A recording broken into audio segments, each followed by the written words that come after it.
नमस्कार, स्वागत है आप सभी का जनरल नॉलेज स्टडी क्लासेस के यूट्यूब चैनल पर। आज की वीडियो में हम डिस्कस करेंगे उत्तराखंड सामान्य ज्ञान के सेट 11 के अंतर्गत दिए गए 20 एमसीक्यूज को। आज की वीडियो में हम उत्तराखंड सामान्य ज्ञान के अंतर्गत ब्रिटिश गढ़वाल में जो कुमाऊं कमिश्नर हुए हैं उनसे रिलेटेड महत्वपूर्ण एमसीक्यूज को डिस्कस करेंगे। तो शुरू करते हैं आज की वीडियो को प्रश्न 1 से। प्रश्न 1 है, कुमाऊं का राजा और कुमाऊं का बेताज बादशाह किस कमिश्नर को कहा जाता है? तो कुमाऊं का राजा और कुमाऊं का बेताज बादशाह कहा जाता है हेनरी रैमजे को। ऑप्शन सी सही उत्तर है। प्रश्न 2 है, कुमाऊं का पहला कमिश्नर कौन थे? तो कुमाऊं के पहले कमिश्नर थे एडवर्ड गार्डनर। ऑप्शन बी से उत्तर है। और एडवर्ड गार्डनर कुमाऊं के कमिश्नर बने थे केवल 9 माह के लिए और इनका शासनकाल आपको याद रखना है 1815 से लेकर 1816 तक, केवल 9 माह के लिए बने थे। तो ऑप्शन बी यहाँ पर सही उत्तर है। और कुमाऊं के सभी कमिश्नरों के नाम आपको याद रखने हैं, इंपॉर्टेंट है। एक बार हम इस लिस्ट को देख लेते हैं। नेक्स्ट यहाँ पर कुमाऊं कमिश्नर जो कि 1815 से लेकर 1947 तक बने हैं, उनकी एक लिस्ट दी गई है। परीक्षा में इनके क्रम से रिलेटेड प्रश्न पूछे जाते हैं और साथ ही साथ इनका कार्यकाल पूछा जाता है और भारतीय राष्ट्रीय आंदोलन जो हुए थे उनसे जोड़कर भी प्रश्न पूछा जाता है। जैसे कि उदाहरण के लिए प्रथम स्वतंत्रता संग्राम के समय कुमाऊं का कमिश्नर कौन था, या भारत छोड़ो आंदोलन के दौरान कुमाऊं का कमिश्नर कौन था, बंगाल विभाजन के समय कमिश्नर कौन था। तो इस प्रकार के प्रश्न पूछे जाते हैं परीक्षाओं में, तो आपको इस लिस्ट को अच्छे से याद रखनी है। तो एक बार हम इस लिस्ट को पढ़ लेते हैं। तो कुमाऊं के पहले कमिश्नर बने थे एडवर्ड गार्डनर। इनका कार्यकाल है 1815 से लेकर 1816 तक। दूसरे कमिश्नर बने थे जॉर्ज विलियम ट्रेल। इनका कार्यकाल है 1816 से लेकर 1835 तक। तीसरे कमिश्नर बने थे जॉर्ज गोबान। इनका कार्यकाल है 1836 से लेकर 1839 तक। चौथे कमिश्नर बने थे जॉर्ज टॉमस लुसिंगटन। इनका कार्यकाल है 1839 से लेकर 1847 तक। पांचवें कमिश्नर बने थे हेलिट बेटन। इनका कार्यकाल है 1848 से लेकर 1856 तक। और छठे कमिश्नर बने थे हेनरी रैमजे। इनका कार्यकाल है 1856 से लेकर 1884 तक। सातवें कमिश्नर है फिशर। इनका कार्यकाल है 1884 से लेकर 1885 तक। आठवें कमिश्नर है एच.जी. रॉस। इनका कार्यकाल है 1885 से लेकर 1887 तक। और एच.जी. रॉस के समय ही आईएनसी यानी कि इंडियन नेशनल कांग्रेस की स्थापना हुई थी 1885 में। तो आपको याद रखना है एच.जी. रॉस जो थे कुमाऊं के कमिश्नर थे जब आईएनसी यानी कि इंडियन नेशनल कांग्रेस की स्थापना हुई थी। तो प्रश्न पूछा जाता है परीक्षाओं में, आपको याद रखना है। कुमाऊं के 9वें कमिश्नर हैं जे.आर. रीड। इनका कार्यकाल है 1887 से लेकर 1889 तक। 10वें कमिश्नर हैं जे.ई. अर्सिगिन। इनका कार्यकाल है 1889 से लेकर 1892 तक। 11वें कमिश्नर हैं डी.टी. रॉबर्ट्स। इनका कार्यकाल है 1892 से लेकर 1894 तक। 12वें कमिश्नर हैं ई.ई. ग्रिक और इनका कार्यकाल है 1894 से लेकर 1898 तक। 13वें कमिश्नर है आर.ई. हैमिल्टन। इनका कार्यकाल है 1899 से लेकर 1902 तक। 14वें कमिश्नर है ए.एम.डब्ल्यू. शेक्सपियर। इनका कार्यकाल है 1903 से लेकर 1905 तक। 15वें कमिश्नर है जे.ई. कैंपबेल। इनका कार्यकाल है 1905 से लेकर 1914 तक। 16वें कमिश्नर है पर्सी बीडम। इनका कार्यकाल है 1914 से लेकर 1924 तक। 17वें कमिश्नर है एन.सी. स्टिप्स। इनका कार्यकाल है 1925 से लेकर 1931 तक। 18वें कमिश्नर है एल.एम. स्टब्स। इनका कार्यकाल है 1931 से लेकर 1933 तक। 19वें कमिश्नर है एल.ओ. गोयन। इनका कार्यकाल है 1933 से लेकर 1935 तक। 20वें कमिश्नर है ए.डब्ल्यू. इबर्टसन। इनका कार्यकाल है 1935 से लेकर 1939 तक। 21वें कमिश्नर है जे.एल. विवियन। इनका कार्यकाल है 1939 से लेकर 1941 तक। 22वें कमिश्नर है टी.जे.सी. एक्टन। इनका कार्यकाल है 1941 से लेकर 1943 तक। 23वें कमिश्नर है डब्ल्यू. फिनले। इनका कार्यकाल है 1943 से लेकर 1947 तक।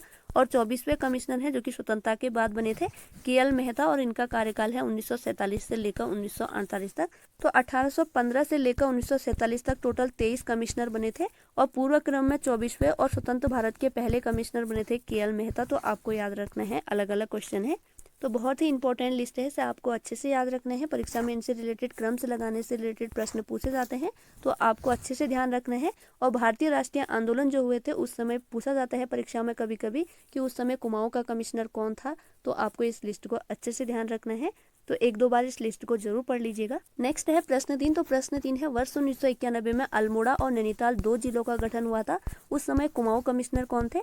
तो अल्मोड़ा और नैनीताल 2 जिलों का गठन हुआ था 1891 में और 1891 में कुमाऊं कमिश्नर थे जे.ई. अर्सिगिन। तो ऑप्शन सी सही उत्तर है। प्रश्न 4 है, निम्नलिखित में से कौन से कथन जॉर्ज विलियम ट्रेल के विषय में सही है या है? तो यहाँ पर जॉर्ज विलियम ट्रेल के विषय में कुछ कथन दिए गए हैं, आपको बताना है कि इनमें से कौन सा सही है या है। तो ऑप्शन ए में है जॉर्ज विलियम ट्रेल को कुमाऊं का वास्तविक कमिश्नर कहा जाता है। तो ऑप्शन ए सही है। ऑप्शन बी में है ट्रेल के शासनकाल के बारे में ना वकील ना दलील ना अपील उक्ति प्रचलित है। तो ऑप्शन बी भी सही है। ऑप्शन सी में है त्रिशाला और पंचशाला भूमि बंदोबस्त ट्रेल के समय काल में ही हुए हैं। तो यह भी सही है, ऑप्शन सी भी सही है। ऑप्शन डी में है उपरोक्त सभी सही है। तो तो ऑप्शन डी यहाँ पर सही उत्तर है, उपरोक्त सभी कथन सही है। तो ऑप्शन डी यहाँ पर सही उत्तर है। प्रश्न 5 है, कुमाऊं कमिश्नरी में मई 1815 से स्वतंत्रता के समय तक कुल कितने अंग्रेज कमिश्नर हुए? तो कुमाऊं कमिश्नरी में मई 1815 से स्वतंत्रता के समय तक कुल अंग्रेज कमिश्नर हुए थे 23। ऑप्शन ए सही उत्तर है। तो जैसा कि हमने अभी अध्ययन किया कि 1815 से लेकर 1947 तक टोटल 23 कमिश्नर हुए थे और उसके बाद 24वें पूर्व क्रम में 24वें और स्वतंत्र भारत के पहले कमिश्नर बने थे के.एल. मेहता। तो अगर पूर्व क्रम के हिसाब से पूछे तो 24 और स्वतंत्रता के बाद पहले कमिश्नर पूछे तो के.एल. मेहता और कुल अंग्रेज कमिश्नर पूछे तो 23 हैं। तो यहाँ पर ऑप्शन ए सही उत्तर है, क्योंकि यहाँ पर पूछा गया है कि कुल कितने अंग्रेज कमिश्नर हुए, तो 23 कमिश्नर हुए। उसके बाद जो 24वें हुए पूर्व क्रम में 24वें और भारत के पहले तो के.एल. मेहता हैं। तो आपको अच्छे से याद रखना है इस क्वेश्चन को। प्रश्न 6 है, कुमाऊं का चौथा कमिश्नर जिसके काल में, माफ कीजिएगा यहाँ पर डेट गलत हो गई है, सही डेट नोट कर लीजिएगा, 1839 से लेकर 1840 में कुमाऊं कमिश्नरी का मुख्यालय श्रीनगर से पौड़ी स्थानांतरण हुआ था। तो कुमाऊं के चौथे कमिश्नर हैं जॉर्ज टॉमस लुसिंगटन और इनका कार्यकाल आपको नोट करना है 1839 से लेकर 1847 तक है। तो कुमाऊं के चौथे कमिश्नर हैं जॉर्ज टॉमस लुसिंगटन, जिनके काल में कुमाऊं कमिश्नरी का मुख्यालय श्रीनगर से पौड़ी स्थानांतरण हुआ था। तो ऑप्शन डी यहाँ पर सही उत्तर है। प्रश्न 7 है, किस कुमाऊं कमिश्नर के शासनकाल को ब्रिटिश शासन का स्वर्णकाल कहा जाता है? तो कुमाऊं कमिश्नर हेनरी रेमजे के शासनकाल को ब्रिटिश शासन का स्वर्णकाल कहा जाता है। ऑप्शन बी सही उत्तर है। प्रश्न 8 है, वह कुमाऊं कमिश्नर जिनका कार्यकाल सर्वाधिक रहा? तो वह कुमाऊं कमिश्नर है हेनरी रेमजे। ऑप्शन सी सही उत्तर है। और हेनरी रेमजे का कार्यकाल रहा था 28 वर्ष, जो कि सर्वाधिक था। तो ऑप्शन सी यहाँ पर सही उत्तर है और इनका कार्यकाल भी आप नोट कर लीजिएगा, 1856 से लेकर 1884 तक इनका कार्यकाल था। तो 28 वर्ष का कार्यकाल था, जो कि सर्वाधिक था। तो ऑप्शन सी सही उत्तर है। प्रश्न 9 है, प्रशिक्षित पटवारियों की नियुक्ति की शुरुआत किस कमिश्नर के कार्यकाल में हुई? तो प्रशिक्षित पटवारियों की नियुक्ति की शुरुआत हुई थी हेलिट बेटन के कार्यकाल में। ऑप्शन डी सही उत्तर है। हेलिट बेटन कुमाऊं के 5वें कमिश्नर हैं और इनका कार्यकाल है 1848 से लेकर 1856 तक। फिर 1856 के बाद 1884 तक बने थे हेनरी रेमजे। तो 5वें कमिश्नर हैं जिनके टाइम पर प्रशिक्षित पटवारियों की नियुक्ति की शुरुआत हुई थी। तो ऑप्शन डी यहाँ पर सही उत्तर है। प्रश्न 10 है, निम्न में से कौन सा या कौन से युग्म सही नहीं है? तो यहाँ पर सही नहीं है पूछा है। ऑप्शन ए में है पहला 20 साला भूमि बंदोबस्त। तो पहला 20 साला भूमि बंदोबस्त हुआ था जॉर्ज टॉमस लुसिंगटन के कार्यकाल के समय। ऑप्शन ए सही है। ऑप्शन बी में है दूसरा 20 साला भूमि बंदोबस्त। तो दूसरा 20 साला भूमि बंदोबस्त हुआ था हेनरी रेमजे के कार्यकाल के समय। ऑप्शन बी भी सही है। ऑप्शन सी में है तीसरा 20 साला भूमि बंदोबस्त। तो तीसरा 20 साला भूमि बंदोबस्त हुआ था ई ग्री के कार्यकाल के समय। ऑप्शन सी भी सही है। ऑप्शन डी में है चौथा 20 साला भूमि बंदोबस्त। तो चौथा 20 साला भूमि बंदोबस्त हुआ था एनसी स्टीप के समय में। तो ऑप्शन डी भी सही है। ऑप्शन ई में है उपरोक्त सभी युग्म सही हैं। तो ऑप्शन ई यहाँ पर सही उत्तर है, उपरोक्त सभी युग्म सही हैं। तो आपको अच्छे से याद रखना है, पहला 20 साला भूमि बंदोबस्त हुआ था जॉर्ज टॉमस लुसिंगटन के कार्यकाल के समय। दूसरा 20 साला भूमि बंदोबस्त हुआ था हेनरी रेमजे के कार्यकाल के समय। तीसरा 20 साला भूमि बंदोबस्त हुआ था ई ग्रीक के कार्यकाल के समय। चौथा 20 साला भूमि बंदोबस्त हुआ था एनसी स्ट्रिप के कार्यकाल के समय।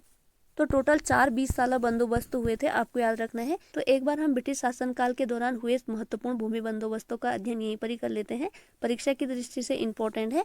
तो पहला भूमि बंदोबस्त हुआ था 1815 से लेकर 1816 तक एडवर्ड गार्डनर ने किया था यह भूमि बंदोबस्त, और यह 1 साला भूमि बंदोबस्त था, यानी कि 1 साल के लिए हुआ था। उसके बाद दूसरा भूमि बंदोबस्त हुआ था 1816 से लेकर 1817 तक, जो कि ट्रेल ने कराया था, और यह भी 1 साला भूमि बंदोबस्त था। उसके बाद तीसरा भूमि बंदोबस्त जो कि 1817 से लेकर 1820 तक हुआ था, यह पहली बार 3 साला बंदोबस्त था, यानी कि त्रिशाला बंदोबस्त था, जो कि 3 साल के लिए हुआ था।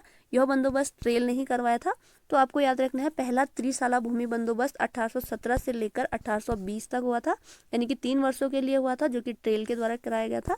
उसके बाद चौथा भूमि बंदोबस्त जो कि 1820 से लेकर 1823 के मध्य कराया गया था, यह भी त्रिशाला भूमि बंदोबस्त था, जो कि ट्रेल के द्वारा ही कराया गया था। तो ट्रेल के द्वारा दूसरा 1 साला भूमि बंदोबस्त 1816 से लेकर 1817 तक, 1817 से लेकर 1820 तक 3 वर्ष के लिए, यानी कि त्रिशाला बंदोबस्त कराया था। उसके बाद चौथा भूमि बंदोबस्त कराया था, जो कि 1820 से लेकर 1823 तक था, यह भी 3 साल के लिए था, यानी कि त्रिशाला भूमि बंदोबस्त था। उसके बाद 5वां भूमि बंदोबस्त भी ट्रेल के द्वारा ही कराया गया था, जो कि 1823 से लेकर 1829 तक था, और यह पहली बार 5 वर्ष के लिए किया गया था, यानी कि पंचसाला भूमि बंदोबस्त था, जो कि 1823 से लेकर 1829 तक किया गया था, यानी कि 5 वर्षों के लिए, और यह भी कराया था जॉर्ज विलियम ट्रेल के द्वारा। उसके बाद छठा भूमि बंदोबस्त जो कि 1829 से लेकर 1833 तक था, और यह भी 5 वर्ष के लिए था, जो कि जॉर्ज विलियम ट्रेल के द्वारा ही कराया गया था। तो 5 वर्ष के लिए कराया गया था यह भूमि बंदोबस्त ट्रेल के द्वारा।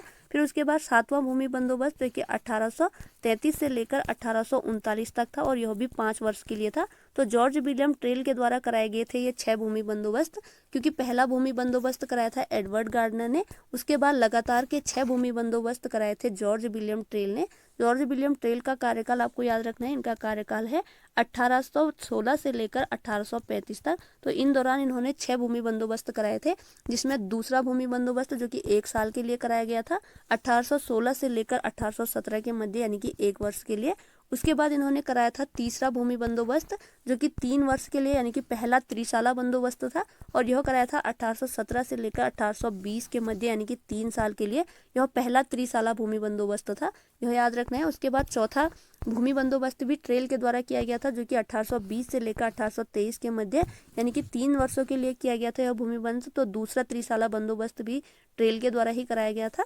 उसके बाद इन्होंने 5 वर्ष के लिए कराया था, तो 5वां भूमि बंदोबस्त जो कि 1823 से लेकर 1829 तक था, 5 वर्ष के लिए। इसे पंचसाला भूमि बंदोबस्त भी कहा जाता है, क्योंकि 5 सालों के लिए है, इसलिए पंचसाला भूमि बंदोबस्त कहा गया है। उसके बाद छठा भूमि बंदोबस्त भी ट्रेल के द्वारा किया गया 1829 से लेकर 1833 तक, तो यह भी 5 वर्ष के लिए था, तो दूसरा पंचसाला भूमि बंदोबस्त था। उसके बाद 7वां भूमि बंदोबस्त भी जॉर्ज विलियम ट्रेल ने कराया 1833 से लेकर 1839 तक, तो यह भी 5 वर्ष के लिए कराया गया था, तो यह तीसरा पंचसाला बंदोबस्त था। तो आपको याद रखना है, एक इन्होंने 1 साला भूमि बंदोबस्त कराया था, और 2 जो है त्रिसाला भूमि बंदोबस्त कराए थे, और 3 पंचसाला भूमि बंदोबस्त कराए थे। तो पहला भूमि बंदोबस्त हुआ था एडवर्ड गार्डनर के कार्यकाल के समय, जो कि 1 वर्ष के लिए हुआ था, और पहला 1 साला भूमि बंदोबस्त था। उसके बाद 2 से लेकर 7 तक, यानी कि टोटल 6 भूमि बंदोबस्त जो कराए थे वह जॉर्ज विलियम ट्रेल के द्वारा किए गए थे, और ट्रेल ने एक साला भूमि बंदोबस्त और त्रिसाला भूमि बंदोबस्त 2 कराए थे, जो कि 3 साल के लिए कराए गए थे। उसके बाद पंचसाला भूमि बंदोबस्त कराए थे, और पंचसाला भूमि बंदोबस्त जो थे 5 वर्षों के लिए कराए गए थे, और 3 बार कराए थे। तो आपको जॉर्ज विलियम ट्रेल से याद रखना है, इन्होंने 6 भूमि बंदोबस्त कराए थे। उसके बाद गार्डनर और ट्रेल के द्वारा कराए गए थे कुल 7 भूमि बंदोबस्त। उसके बाद जो 8वां भूमि बंदोबस्त कराया गया था वह पहली बार 20 साला, यानी कि 20 साल के लिए किया गया था, और पहला 20 साला भूमि बंदोबस्त किया गया था जॉर्ज टॉमस लुसिंगटन के कार्यकाल में। उसके बाद 9वां भूमि बंदोबस्त जो कि दूसरा 20 साला भूमि बंदोबस्त था, तो दूसरा 20 साला भूमि बंदोबस्त किया गया था हेनरी रैमजे के कार्यकाल के समय। और 9वां जो भूमि बंदोबस्त है वह इंपॉर्टेंट है, क्योंकि जो 9वां भूमि बंदोबस्त है उसे विकेट बंदोबस्त के नाम से भी जाना जाता है, तो इंपॉर्टेंट है। विकेट बंदोबस्त के नाम से 9वां भूमि बंदोबस्त जाना जाता है। और जो 9वां भूमि बंदोबस्त है इसमें पहली बार वैज्ञानिक पद्धति से यह भूमि बंदोबस्त हुआ था, और यह आपको इसकी डेट याद करनी है, यह हुआ था 1863 से लेकर 1873 तक। तो इंपॉर्टेंट है, आपको याद रखना है जो 9वां भूमि बंदोबस्त है, इससे रिलेटेड इंपॉर्टेंट पॉइंट आपको याद रखना है। जो 9वां भूमि बंदोबस्त है वह दूसरा 20 साला भूमि बंदोबस्त था, जो कि हेनरी रैमजे के समय में हुआ था, और इसका उपनाम है विकेट बंदोबस्त, और यह हुआ था 1863 से लेकर 1873 तक।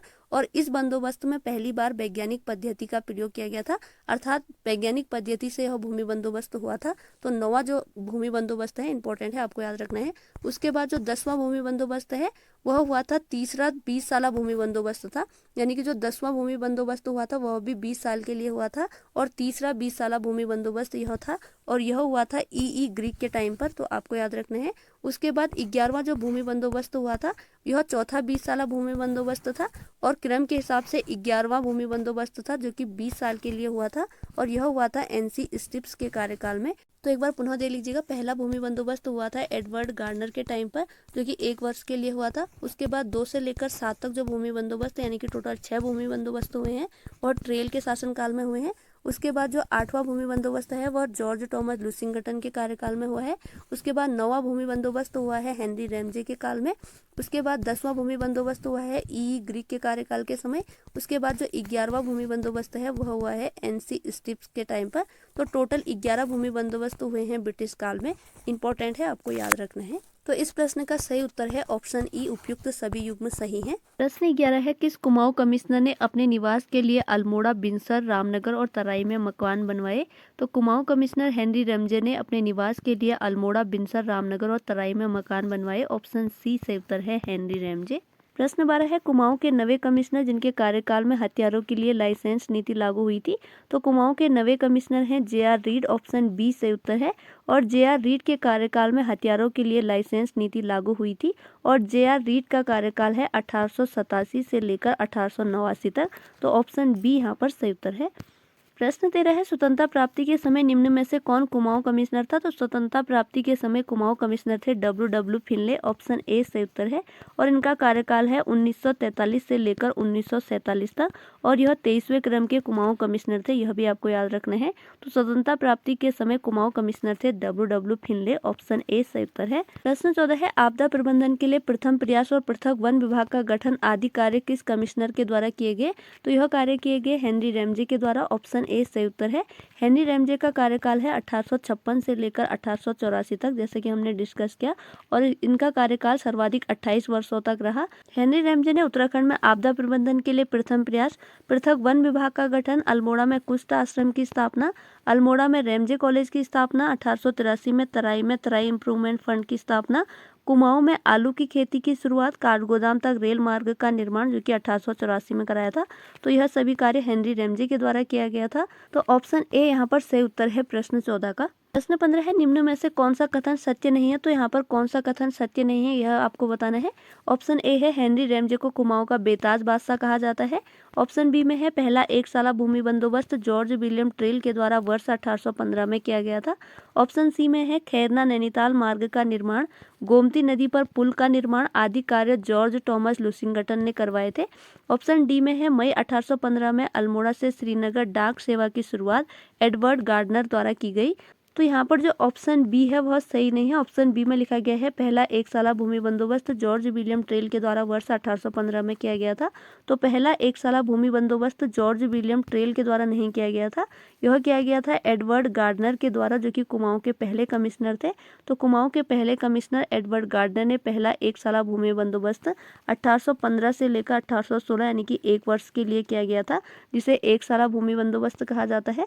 तो ऑप्शन बी यहाँ पर सही नहीं है। प्रश्न 16 है कुमाऊं के 20वें कमिश्नर थे। तो कुमाऊं के 20वें कमिश्नर थे ए.डब्ल्यू. इबर्टसन, ऑप्शन ए सही उत्तर है। और ए.डब्ल्यू. इबर्टसन का कार्यकाल है 1935 से लेकर 1939 तक और यह कुमाऊं के 20वें कमिश्नर थे। और इसके अलावा डी.टी. रॉबर्ट्स जो हैं वह कुमाऊं के 11वें कमिश्नर हैं, टी.जे. एक्टन कुमाऊं के 22वें कमिश्नर हैं और आर.ई. हैमिल्टन जो हैं 13वें कमिश्नर हैं। तो आपको इनका क्रम याद रखना है। तो ऑप्शन ए यहाँ पर सही उत्तर है। प्रश्न 17 है कुमाऊं कमिश्नर और उनके कार्यकाल का निम्न में से कौन सा सही क्रम है। तो यहाँ पर कुमाऊं कमिश्नर दिए गए हैं और उनके कार्यकाल के हिसाब से आपको इन्हें सही क्रम से लगाना है। तो यहाँ पर ऑप्शन ए सही उत्तर है। सबसे पहले है जॉर्ज गोबान, फिर जॉर्ज टॉमस लुसिंगटन, फिर हेलिड बैटन और फिर एलो गोयन। जॉर्ज गोबान जो है कुमाऊं के 3रे कमिश्नर हैं। इनका कार्यकाल है 1836 से लेकर 1839 तक। यह कुमाऊं के 3रे कमिश्नर हैं।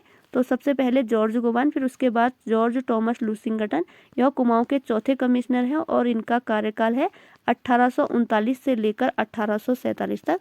उसके बाद हेलिड बैटन है। हेलिड बैटन कुमाऊं के 5वें कमिश्नर हैं। इनका कार्यकाल है 1848 से लेकर 1856 तक और यह कुमाऊं के 5वें कमिश्नर है। इसके बाद है एल.ओ. गोयन, यह 19वें क्रम के कुमाऊं कमिश्नर हैं और इनका कार्यकाल आपको याद रखना है। इनका कार्यकाल है 1933 से लेकर 1935 तक। तो सही क्रम है सबसे पहले जॉर्ज गोबान, उसके बाद जॉर्ज टॉमस लुसिंगटन, फिर हेलिड बैटन और फिर एल.ओ. गोयन। तो ऑप्शन ए यहाँ पर सही उत्तर है। प्रश्न 18 है स्वतंत्र भारत में कुमाऊं के प्रथम कमिश्नर कौन थे। तो स्वतंत्र भारत में कुमाऊं के प्रथम कमिश्नर थे के.एल. मेहता, ऑप्शन डी सही उत्तर है। और के.एल. मेहता का कार्यकाल है 1947 से 1948 तक और के.एल. मेहता जो है पूर्व क्रम में 24वें क्रम के कमिश्नर हैं और स्वतंत्र भारत के पहले कमिश्नर हैं। तो अलग अलग क्वेश्चन है, आपको अच्छे से याद रखने हैं। पूर्व क्रम में यह 24वें क्रम के कुमाऊं कमिश्नर है और स्वतंत्र भारत के पहले कमिश्नर हैं। तो आपको याद रखने हैं। प्रश्न 18 का सही उत्तर ऑप्शन डी है के.एल. मेहता। प्रश्न 19 निम्न में से कौन सा असत्य कथन है। तो आपको दिए गए ऑप्शन में से असत्य कथन की पहचान करनी है। ऑप्शन ए में है 1837 में अल्मोड़ा में कुमाऊं के प्रथम थाने की स्थापना जॉर्ज गोबान के द्वारा की गई। ऑप्शन बी में है तराई इंप्रूवमेंट फंड की स्थापना हेलिड बैटन के द्वारा वर्ष 1883 में की गई। ऑप्शन सी में है फॉरेस्ट ग्रीवेंस कमेटी की स्थापना 1921 में पर्सी विडम द्वारा की गई, जो कि कुमाऊं के 16वें कमिश्नर थे। ऑप्शन डी में है वर्ष 1900 में देहरादून तक रेलवे लाइन आर.ई. हैमिल्टन के कार्यकाल के समय पहुंचाई गई थी। तो ऑप्शन बी यहाँ पर असत्य कथन है। तराई इम्प्रूवमेंट फंड की स्थापना हेलिट बेटन के द्वारा नहीं की गई है। इसकी स्थापना की गई है हेनरी रैमजे के द्वारा और इसकी स्थापना की गई है वर्ष 1883 में। तो आपको सही उत्तर भी याद रखना है। तराई इम्प्रूवमेंट फंड की स्थापना हेनरी रैमजे के द्वारा 1883 में की गई थी। तो ऑप्शन बी यहाँ पर असत्य कथन है। और ऑप्शन डी में थोड़ा टाइपिंग एरर है, माफ कीजिएगा। आर ई हैमिल्टन का कार्यकाल है 1899 से 1902 तक। बाकी कथन सही है। वर्ष 1900 में देहरादून तक railway line R E Hamilton के कार्यकाल के समय पहुंचाई गई थी। यह कथन सही है। इनका कार्यकाल आपको सही करना है। इनका कार्यकाल है 1899 से 1902 तक। बाकी जो यहाँ पर असत्य कथन है वह ऑप्शन बी है। तराई इम्प्रूवमेंट फंड की स्थापना हेलिट बेटन के द्वारा नहीं की गई थी। तराई इम्प्रूवमेंट फंड की स्थापना हेनरी रैमजे के द्वारा 1883 में की गई थी। तो ऑप्शन बी यहाँ पर सही उत्तर है। प्रश्न 20 है और आज की वीडियो का लास्ट प्रश्न भी है। तो प्रश्न 20 है, निम्न में से कौन सा विकल्प सही नहीं है। तो दिए गए ऑप्शन में से आपको कौन सा विकल्प सही नहीं है इसकी पहचान करनी है। तो यहाँ पर दिए गए हैं कुमाऊं कमिश्नर और उनका कार्यकाल। ऑप्शन ए में है हेनरी रैमजे, इनका कार्यकाल है 1856 से लेकर 1884 तक। तो ऑप्शन ए सही है। ऑप्शन बी में है जेई कैंपबेल, इनका कार्यकाल है 1905 से लेकर 1914 तक। तो ऑप्शन बी भी सही है। ऑप्शन सी में है पर्सी विडम, इनका कार्यकाल है 1914 से लेकर 1924 तक। तो ऑप्शन सी भी सही है। ऑप्शन डी में है डब्ल्यू फिनले, इनका कार्यकाल है 1941 से लेकर 1943 तक। तो ऑप्शन डी यहाँ पर सही नहीं है। डब्ल्यू फिनले का कार्यकाल है 1943 से लेकर 1947 तक। तो आपको सही उत्तर भी याद करना है। ऑप्शन डी यहाँ पर सही नहीं है। जो डब्ल्यू फिनले हैं वह कुमाऊं के 23वें कमिश्नर हैं और इनका कार्यकाल है 1943 से लेकर 1947 तक। तो सही उत्तर आप याद कीजिएगा। प्रश्न 20 का सही उत्तर यहाँ पर ऑप्शन डी है। तो ये थी आज की वीडियो, जिसके अंतर्गत आज की वीडियो में हमने उत्तराखंड सामान्य ज्ञान के सेट 11 के अंतर्गत दिए गए 20 MCQs को डिस्कस किया, जो कि कुमाऊं कमिश्नर से रिलेटेड महत्वपूर्ण MCQs थे। उम्मीद है आगामी प्रतियोगी परीक्षाओं में आपके लिए यह वीडियो जरूर हेल्पफुल होगी। अगर वीडियो पसंद आई है तो प्लीज़ लाइक शेयर सब्सक्राइब जरूर कीजिएगा। इसी के साथ आज की वीडियो ओवर होती है। Thanks for watching.